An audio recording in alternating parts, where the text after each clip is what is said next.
though. All right, let's just, otherwise I'll just stand here. Okay. I will let you put that on. I'll let everybody know that this is Michael Belton. He's over here from Optiv. He's the VP of Applied Research. I don't know. That sounds pretty cool. He said he gets to wear a suit sometimes, I suppose. Yeah. But, yeah, he's in from Wisconsin, and he's going to chat at you for a few minutes. Yeah. There you go. All right. Thank you. So, hi, everybody. I know everybody's having lunch and coming in, so just kind of go slow here a little bit at the beginning, kind of let people filter in if they want. So my talk, I think is different from what I put in the program, but basically it's applied security lessons, right, an adversarial perspective.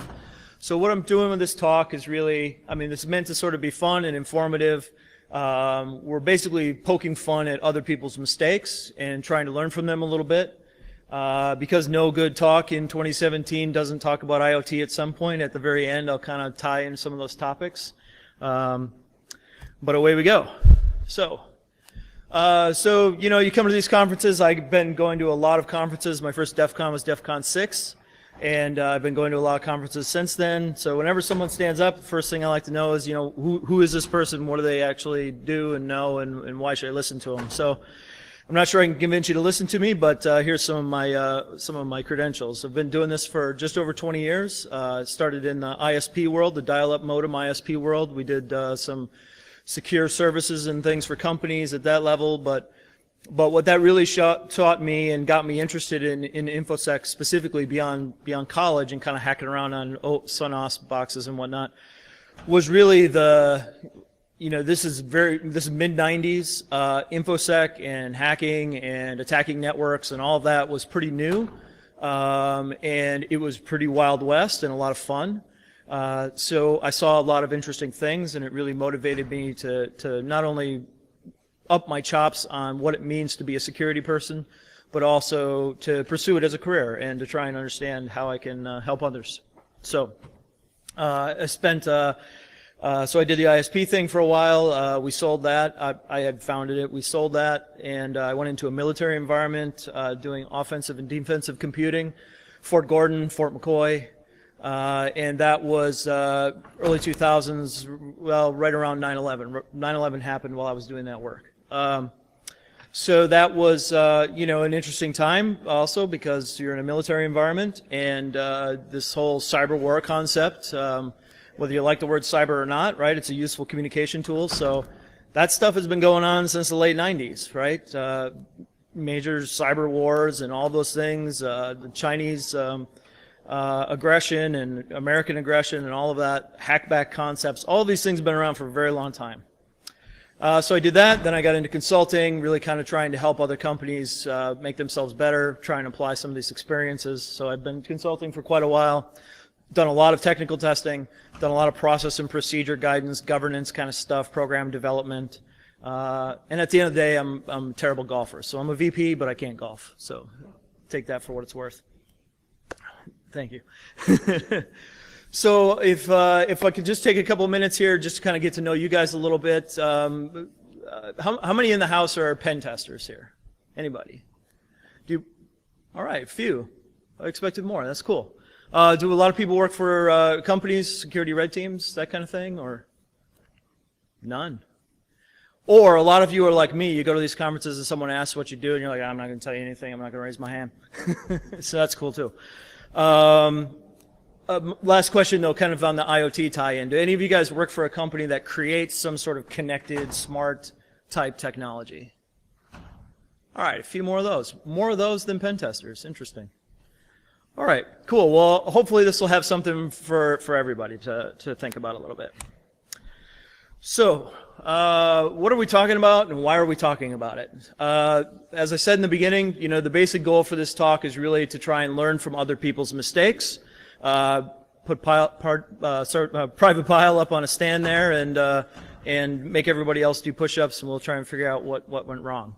But really what this is a bunch of war stories from penetration tests or incident response that I've been a part of. I have 3 of them, and then talk a little bit about IoT at the end. But these are actual real things that happened in the real world, paid to do them by customers. And I chose them because to me they represented some interesting security challenges. If you're an incident responder, I guess I didn't ask that. Anybody do incident response? Forensics? All right, a few more of those. Cool. So if you're in that kind of work, this is sort of, this is the fun part for me about incident response, is you go in, it's black box, you really are just kind of airdropped in with a parachute, and you know, here's some symptoms and figure out what's going on. So that's kind of the format for this whole thing. So at this point I'd like to talk just take a break here and let's just talk a little bit about why all of these things are happening, right? What is the motivation of your adversary? And that's sort of the key talk, right? The adversarial perspective, I think, is one of the important things to really understand when you're trying to unravel these Gordian knots of an incident or whatever it is. So I like to kind of look at it on a variety of on a spectrum with a variety of personalities. At one end of the spectrum, you have sort of the hobbyist, right? And for those of you that work for companies that make a smart connected device, this is probably one of your primary adversaries. And that's true because they're not necessarily trying to be malicious, but what they are trying to do is, you know, I have a bunch of Linux boxes in my house or BSD boxes, wherever they are. They're running XBMC and a variety of other stuff, and I got all this cool stuff happening in my home. And now I bought this silly thermostat, and it has a TCP/IP stack, and I want to talk to it. And that's the pure motivation right there. I don't want to destroy your brand. I don't want to, you know, start a botnet or anything else. I really just kind of want to make this integrated with my home setup. So I start taking it apart, right? Start taking the firmware apart, start looking for ways to integrate with an API or to integrate with, you know, some other shell type access or whatever you have. And I'm maybe going to be so into it that I start a blog or I start a forum, and other people who are into it start to gather around that thing, right? And together we sort of form this hacking community that's focused on your device, your product, for those that work for those companies. On the far other end of the spectrum is the nation-state actor. So a lot is said about nation-state actors and, you know, scary man in masks and all this good stuff. But you know, at the end of the day, that is a real thing, right? The idea that nation states are buying your product, if it's a smart building product or whatever it is, or they're taking apart Windows or they're taking apart Android or whatever it is, right? There is a nation state sponsored group of actors that are actively trying to take apart these technologies, build up a big catalog of O-days, and sit on them and use them for tactical purposes. So that's a very real thing. We can Hollywood the heck out of it and turn it into something else. But at the end of the day, that's real, right? So one end of the spectrum, kind of a harmless hacker person who may stumble onto something. On the other end, the nation state who is highly focused on stumbling onto things. And then in the middle of that spectrum, you have a variety of threat, you know, fraud actors, criminal actors, sort of motivated by selling personal data or gathering all of the cameras that they can, you know, through Shodan or, you know, whatever their goals are. But I think it's important to sort of step back, whether you're on the offensive side of the equation or the defensive side of the equation for your company. You know, I think it's important to step back and understand why all these things are happening. It's really cool to get down in the weeds and start to figure out exactly what is happening. But I think it's just important to understand why it's happening, and that's where some of these motivations, I think, are important to ponder. So, also, just a quick note. So I'm going to start some of this, but you know, if you have a question, if you have a comment, just shout it out. You know, ideally, we'll kind of have a conversation, but I know that rarely works in an audience this size. So, so my first case here is the moving mouse. So we start off with some observations. Hi, everybody. So here's some observations. You get you know, this is one of those things, you get a call, 5 o'clock on a Friday kind of thing, right? And dear Bob, everything is blowing up in our network. Here's some things we can tell you. So remote control of an endpoint. That's fairly straightforward. Remote control of an endpoint means that they're not actually doing it. The mouse starts moving, whatever else. The moving mouse, the name of the thing, should sort of give you a clue as to where we're going here. They had a bunch of log entries that indicated login failures. So this is not just on the single workstation or a couple of workstations. This is, this is across the network. This is databases and all kinds of things. So they're getting notifications from their network management systems about up and down servers, and these are core servers. So randomly, core servers are going up and down. They're coming back fine, and they're going back into production mode just fine, but for some reason they're rebooting. You have various users reporting network connectivity issues. So I can't get to the system, or I can't get to the public internet, or I can't get to whatever it is. I can't get to email. So you're starting to get these sporadic calls across the organization.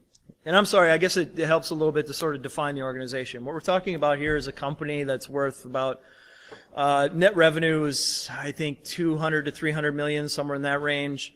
They have, I think they had 400 to 500 employees, if I remember correctly.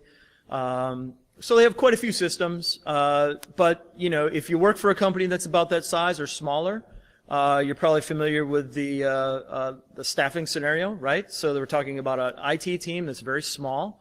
They're incredibly overtaxed. So they're working their butts off every day just to keep the systems running and to build new systems, business systems, that respond to what the business needs. And information security is like cool. It's a hobby for this guy or that guy, and he's really into Kali or whatever it is. Back in this time it was Backtrack. But they don't have like a formal InfoSec capability. They don't have a formal InfoSec and incident response sort of capability. So it's really just a bunch of, for lack of a better term, a bunch of alpha geeks in a room who are really good at making the computers work. And so they're starting to get these calls, right? They have some security background, but not a ton. So some of the users are calling and saying that to pick up, that new software has been installed on their machine. They haven't seen it before. There's a bunch of seats over here, if you guys want to stand or not, but there are some seats over here if you want to fill in. Anyways, a large number of user accounts start to get locked out. So right off the bat, there's a lot of potential. Does anybody take a stab? I mean, what would you, if you care to be brave enough to raise your hand, what do you think this might be?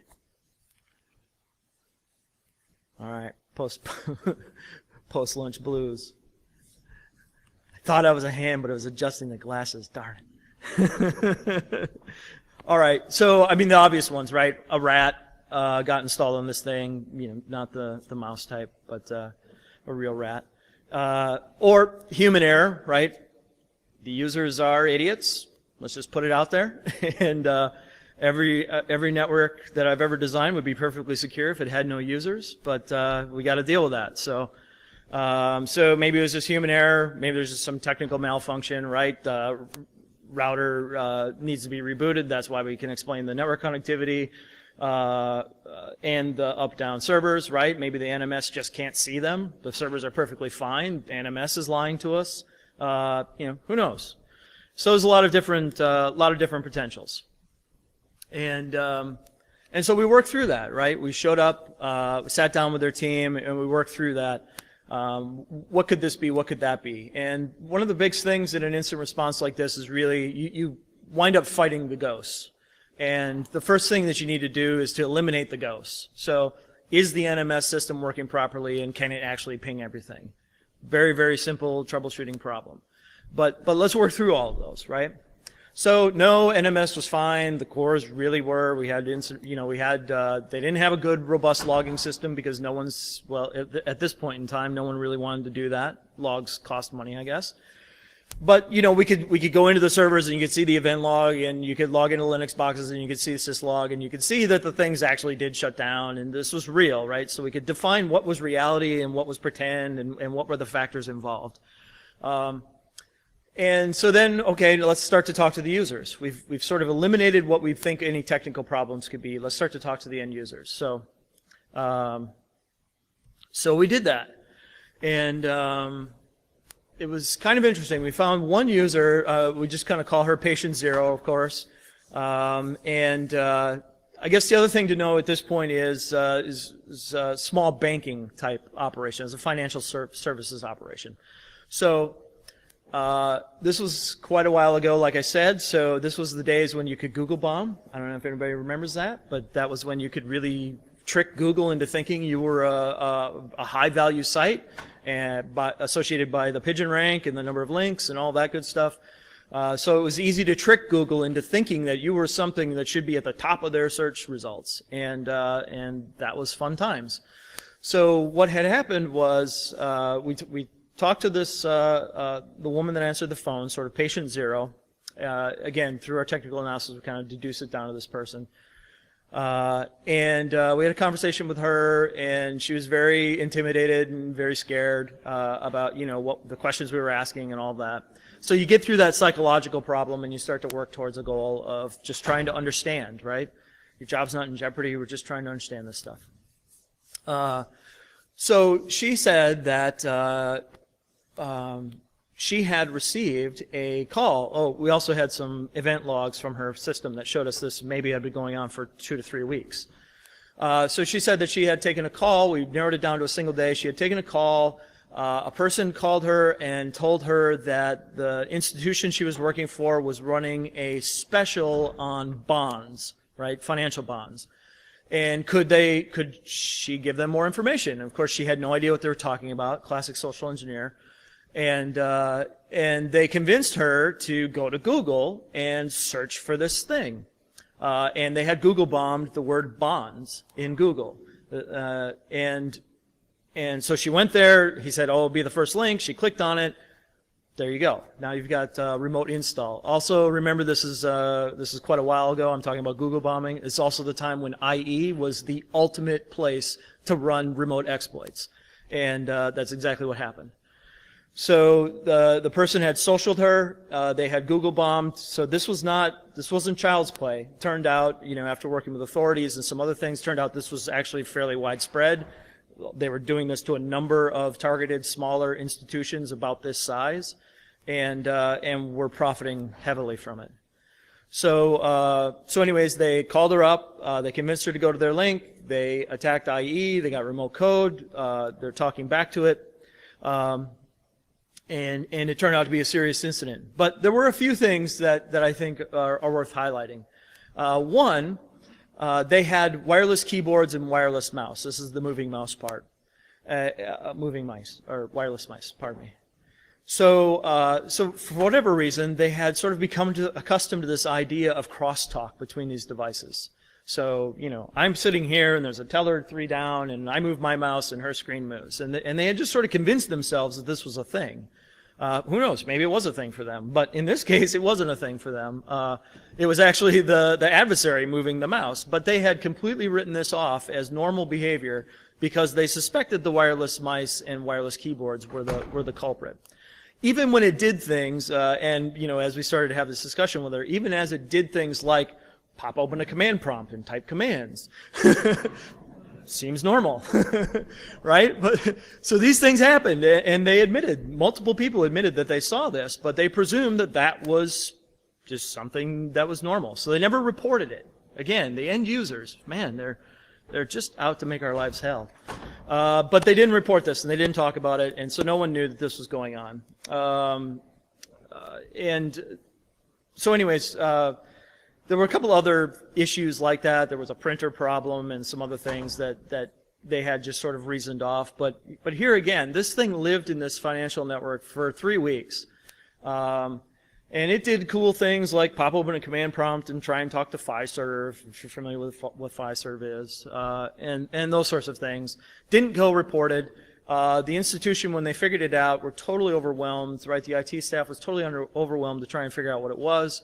And eventually, like I said, working with authorities and some other things, we had resolved that this was actually a group that was actively doing this, not just towards a single institution, but across a number of institutions that were highly targeted based on their size and their perceived connections to the financial network. So, all right, so we worked for the first one, had 0 participation. That's totally cool. But yes, please.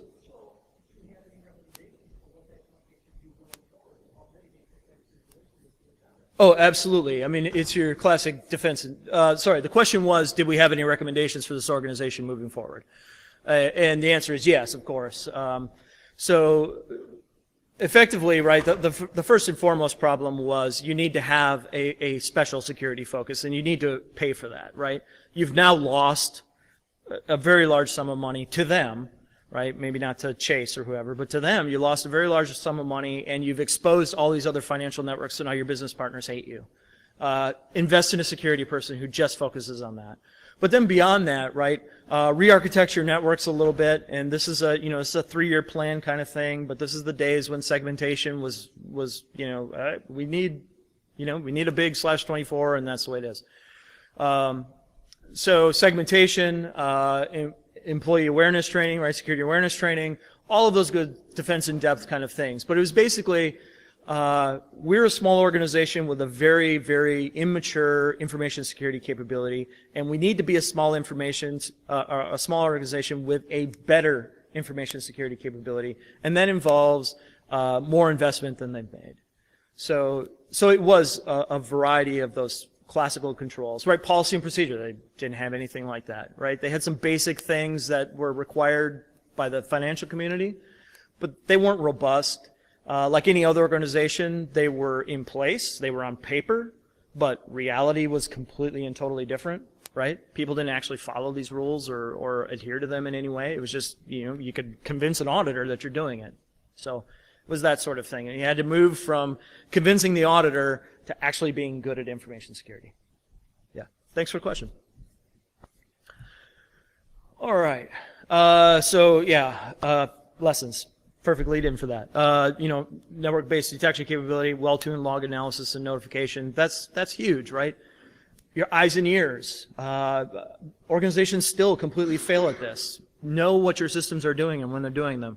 Better awareness, better incident response capability. Have some sense of, if I show up and I need to know how are these systems connected, actually have network maps for me, those sorts of things. All right. So next one. The next one is called the weary traveler. So some simple observations. Shipping operations are interrupted by IT outages. This organization had a partnership with Walmart. If any of you work at companies that have partnerships with Walmart and have to deliver a product, they have very, very strict guidelines on when things are meant to be shipped, when they're supposed to be received, and if you violate those, there's financial penalties and all kinds of stuff. So, shipping operations that are interrupted, this is a huge oh crap moment for this organization because they're thinking about these dollars that are going out the door. First notification of the outage occurs at 5:30 p.m. Eastern. So I'm in Central Time Zone normally. I'm in Wisconsin. And this was a Midwest-based company, so it's 4:30. All of a sudden, everything starts to hit the fan. Core servers are affected, many endpoints, unidentified processes in memory, all the good classic hits here. And the in-house staff has, of course, exhausted all the options that they have. So let's talk about potentials, right? Classic things. We got, we have a virus. First and foremost, we have some sort of malware running on the network, and it is, it is causing systems to be corrupted and just crash. This was not an issue where there was a lot of network connectivity or a lot of other things where you're seeing network outages or things like that. This was really more focused on systems were having problems. So we start to do the investigation. It's all the classic things. You start to bring a server up in an isolated setting, go through memory, try and understand what's going on, run all the tools you have, do memory dumps and start to take them apart, reverse engineer that, bin walk it, do all those fun things. But basically try and understand, here's a system that's having a failure. Let's understand what the failure is and figure out where it came from. So we were working with antivirus vendors. I was working at a large consultancy at the time, and we had connections to all the major antivirus vendors and malware endpoint protection system vendors. So we're taking this apart. We're submitting this into their bug identification systems. Nothing's coming out, and no one had seen this before. So we identified that there was a real bug. We identified that it was actually a thing running in memory. And we also identified that none of the none of the software vendors that we knew knew what this thing was. So at this point, our logical conclusion is we're dealing with an O-day. And so, okay, how does this happen? Well, in this one, we kind of took all of the systems apart and started to figure out, you basically shut everything down and started to figure out one by one how this came in, using some very rudimentary network logging and some syslogging and the event viewer in Windows and all that good stuff. So what we had discovered was a laptop had recently been reintroduced to the network. The laptop had been out traveling the world. In particular, this manufacturer was dealing with new partners in China. And the salesperson, the sales team actually, was over there and connected to a number of networks in China. And along the way, they had picked up, and I'm not trying to bash the Chinese or anything, it's just, this is the world we live in, right? So, so they had plugged into a bunch of untrusted networks with this trusted network asset. They picked up a bug, they brought it back. When they got back to the States and logged in and started to sync up all their sales data, this guy decided to hop SMB shares, and other systems started to pick it up from SMB. So, so it was a custom variant of a known malware family, but again, none of the vendors that we worked with at the time could identify it, even though it came from a known malware family. The timing was pretty clearly deliberate. We could show remote access, we could show remote control, and we could show initiation of specific actions, so execution of a binary and different activities like that, that indicated pretty heavily, gave us a high degree of confidence that there was something coordinated and targeted about this. At the end of the day, we were able to, so let's go on. At the end of the day, we were able to at least identify it, right? We worked with the chosen endpoint protection vendor of this organization. They quickly created a signature. We were able to go through and pull, back up from tape what we had. We were able to identify a timeline for this, so we were fairly confident that the tapes were clean at a certain point.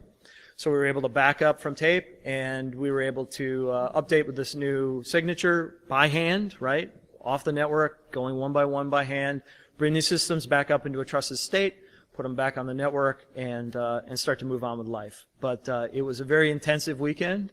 It was all done in 3 or 4 days. We're talking about a system, our company that had 200 or 300 systems, pretty small.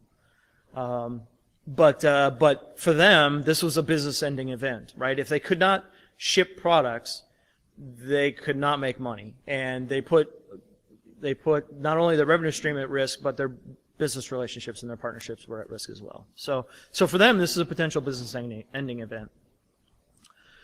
So lessons from this: if you have international sales forces, if you have international employees, understand where they're working as an organization who's trying to develop a risk assessment and try and develop a plan around this.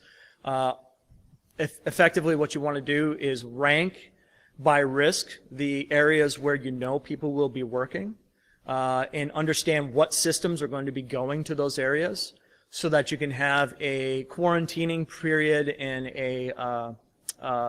effectively a cleansing process as part of that. What we had recommended to this organization was when you have individuals going to some of these hot spots, send them with a machine that's wiped from the beginning and will be wiped at the end. And then all you're worrying about is transferring the data that they need. So that's really a matter of, isolating that system as part of a quarantining process, copying it over, validating that the data that you've copied over is risk-free, for some value of risk-free, and then, reformat the system and move on. But developing that process, developing that workflow of how do we handle employees who are going to hotspots was really the core lesson. Beyond that, incident response capability and some of these other defense in-depth things. But. All right. So that was that one. Next one here, last one. Wandering Wi-Fi. This one's kind of fun. So this was a small, well, relatively small, about the size of Grand Rapids, city government. And we had been doing a bunch of pen testing for them. We've been doing a bunch of AppSec work for them. So there's a lot of activities going on the internal network. The final set of tests was the most fun. This was go to a public meeting where the mayor is speaking and the city council is there, and try to break in. So you're in a public setting. The team was blending in the crowd. We were all using IRC to communicate and coordinate our actions. But there's 5 of us, and we're positioned all through the crowd. And I think there were 3 people total who knew that we were authorized to do this. Mayor and city council, none of those people were aware of this, just the IT and InfoSec folks. So nobody really knew this. Is a total black box kind of thing. Everyone's connected to an open access point that's operated by the city. Out of the 50 people at the meeting, only 7 of them were authorized as targets, and we were able to use, or allowed to use, all of the information that we gathered during the external and internal and all that stuff. So pretty classic Wi-Fi problem. You know, what we're able to do is, first we had to spend a lot of time just identifying our targets. And so that's just a lot of network traffic analysis, understanding SMB broadcasts and all these other things that Windows likes to spit out, and identifying systems based on known domains and things, you know, other information that we had. But once we had done that, it was really a matter of identifying a way into the system. So this, again, is a little bit of an older story. Not that it's a lot harder to pop Windows boxes, but it was incredibly easy at this time, especially the way this organization had configured their wireless network interfaces, which was effectively wide open. So we had all Windows services exposed and everything else. The one thing that we found that really allowed us to have a good time was the woman who was taking notes for the mayor. So she was documenting the meeting in an official capacity. She was connected to the wireless because her machine had always been, you know, sort of associated with that network, but she had also plugged in, of course, up at the front. So she's sitting at a desk with an actual wired Ethernet connection. She's connected to this open AP. She's running a Windows system. Hilarity ensues. So it, you know, all of the good things that we could do on the internal now we could do through this. Effectively, she's a bridge at this point, right? So, so we're doing all of those fun things. Lots of comedic value to that.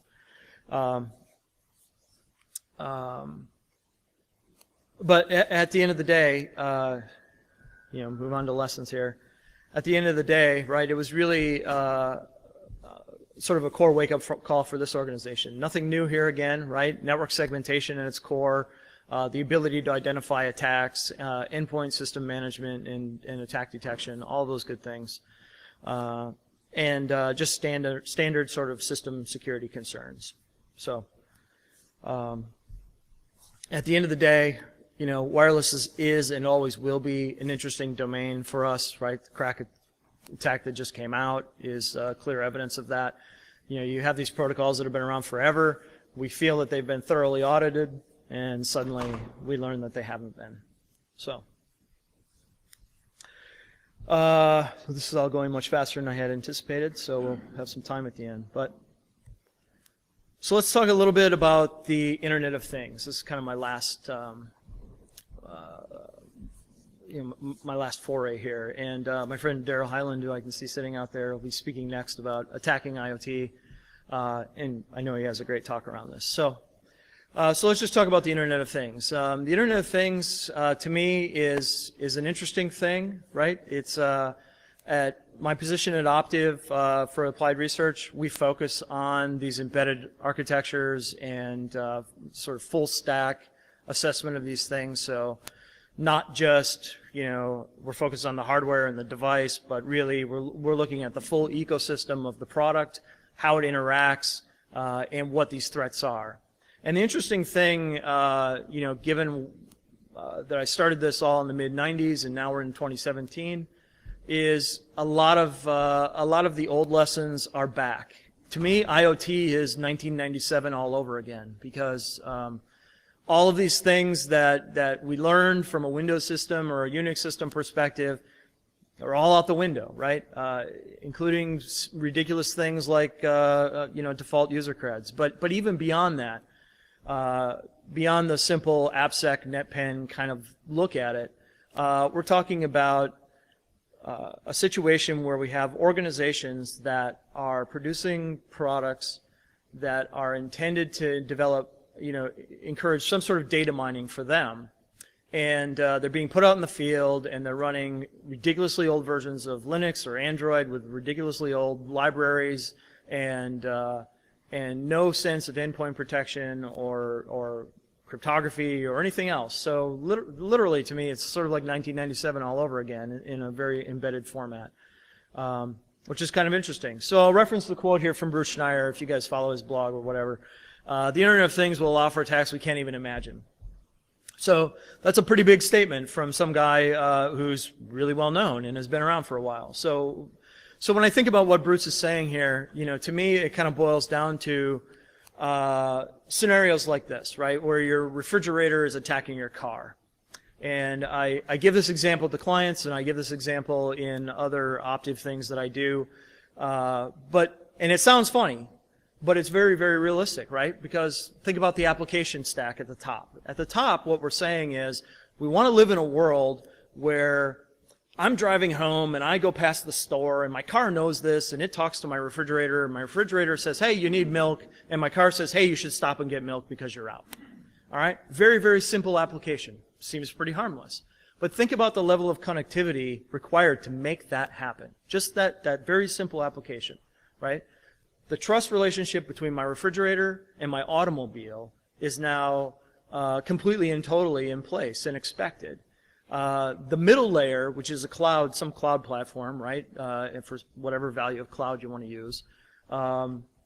But there's some sort of middleware, there's some sort of broker in the middle of all of this who's handling this data and has connectivity into my refrigerator and my car.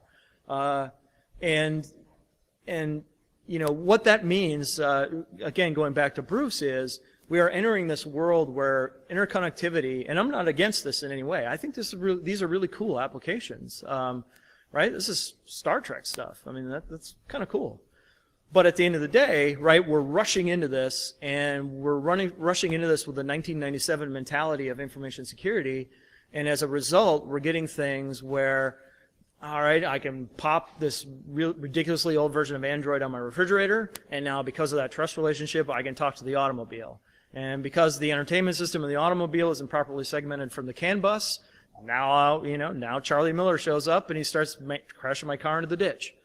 We're entering these sort of interesting times where the things that I just talked about, I mean, these are not, rocket surgery type concepts where we have silly users and poor logging mechanisms and terrible visibility into the network and an inability to identify threats and a variety of other sort of issues related to wireless connectivity and all these other things. But they're all back with a force in this whole IoT concept. So I want to relay one story from my team at Optiv, and we were working on a product. The manufacturer, for those of you who raise your hands, may sympathize with this, but the company they were trying to develop a product. It was a consumer product. It had a very low price point, and they were trying to develop it in the most budget-efficient manner possible. And what the most budget-efficient manner possible translated to was outsourcing a lot of this development work to companies in Asia, and specifically to China, because they have this ridiculously awesome manufacturing prowess.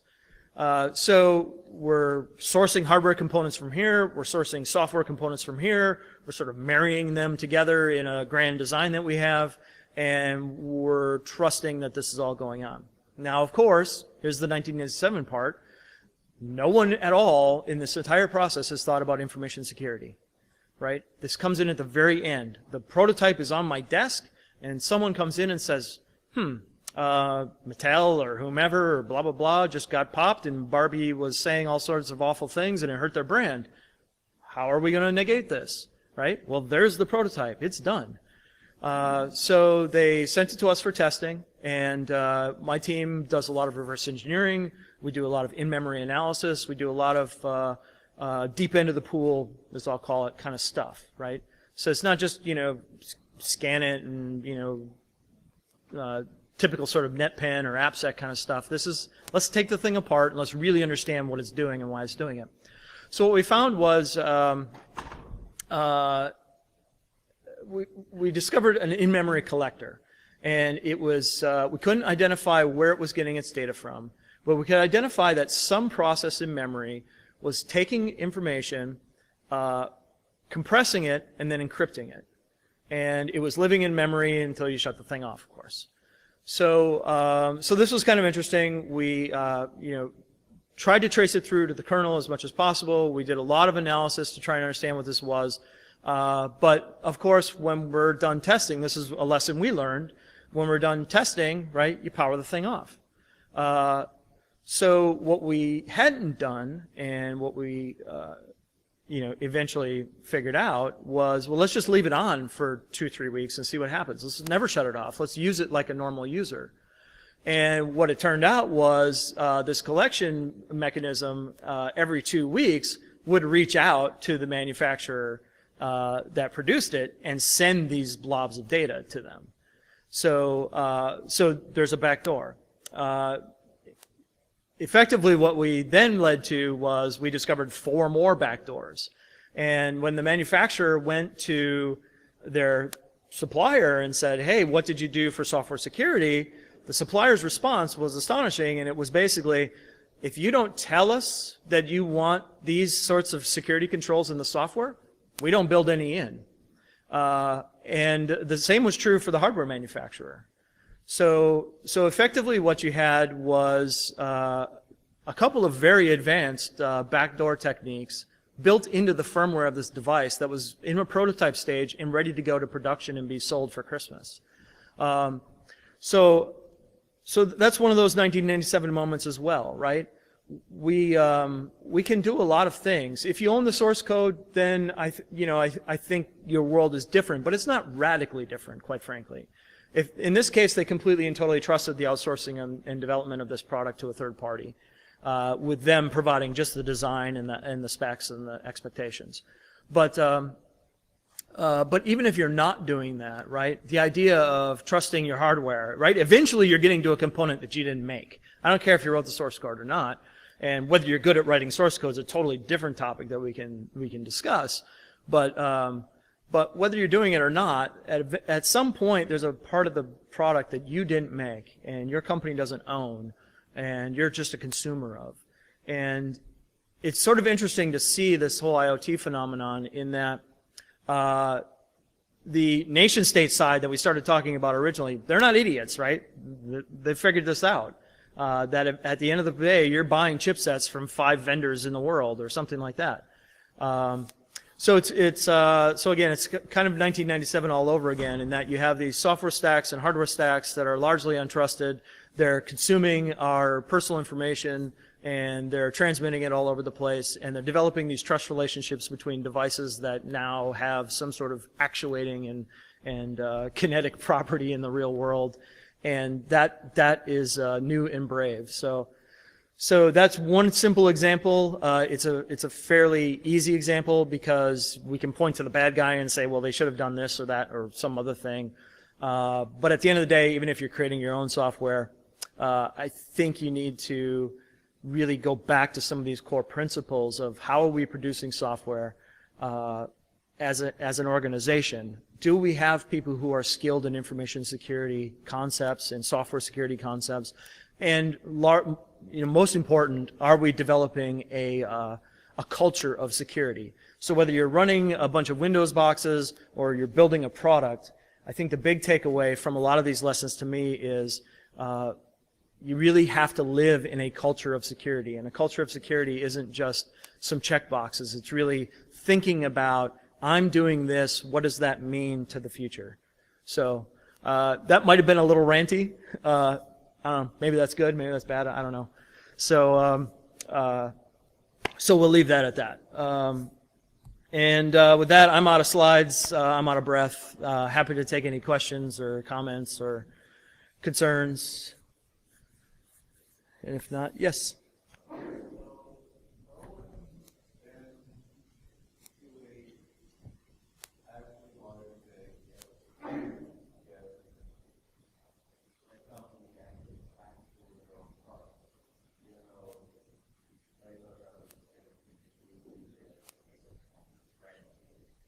Yeah, the statement was, so no one in QA caught this backdoored product. And the answer is no.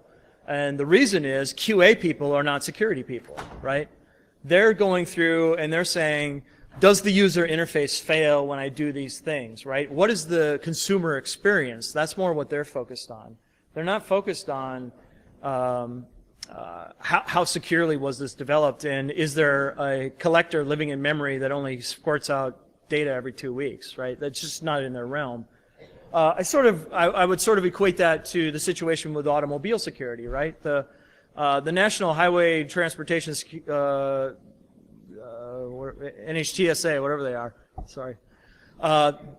Thank you. They're not equipped to do software testing of automobiles in any way, shape, or form, right? That entire organization is built to crash automobiles into things, do kinetic measurements, and make some understanding of what the car's safety is.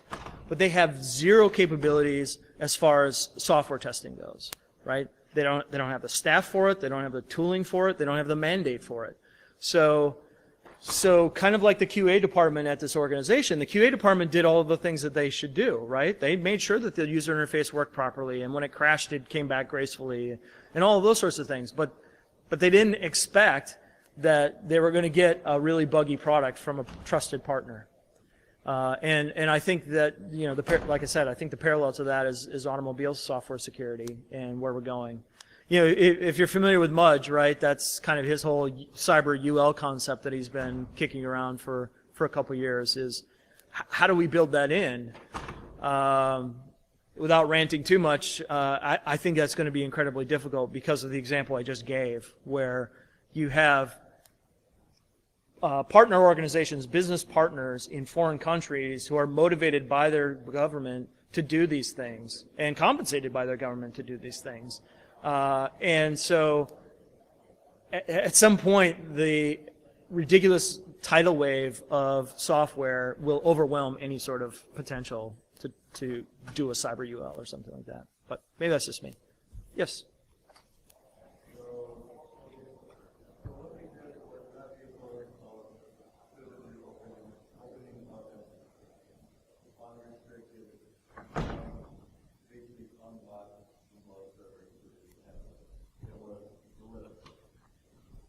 Yeah, absolutely.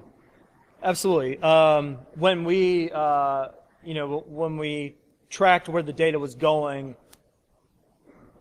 to me and to others who were looking at the data, it was clearly state-sponsored, and there's really no other way to sort of explain what was happening. The vendor themselves, for some of that, I don't even know if they knew that it was in the source code, quite frankly. But the command and communications that I'm talking about was pretty clearly identified as nation-state operated.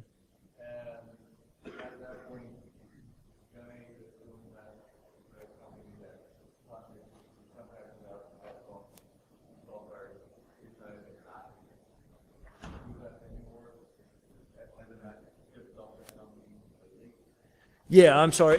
So the question was whether the company continued on or dumped the partner. Yes. So they did and they didn't, right? What they did do under our guidance was create a more predictable environment through contract for their expectations, right? Their real failure initially was they didn't set out these goals and objectives for the organization they had subcontracted to. I'm not against subcontracting, whatever, that's totally cool. But you have to set the rules of the road to govern the relationship, and they hadn't done that. And so that was the major failing. The software house is a good software house, They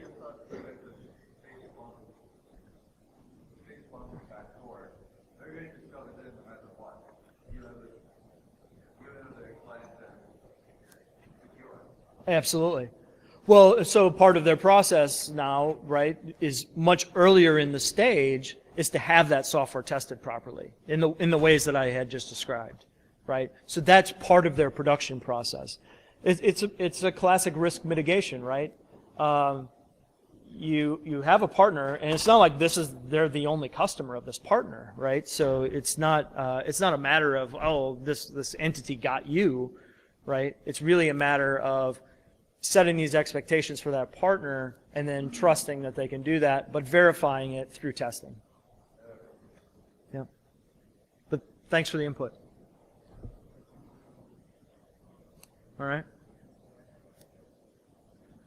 Anybody else? Sold.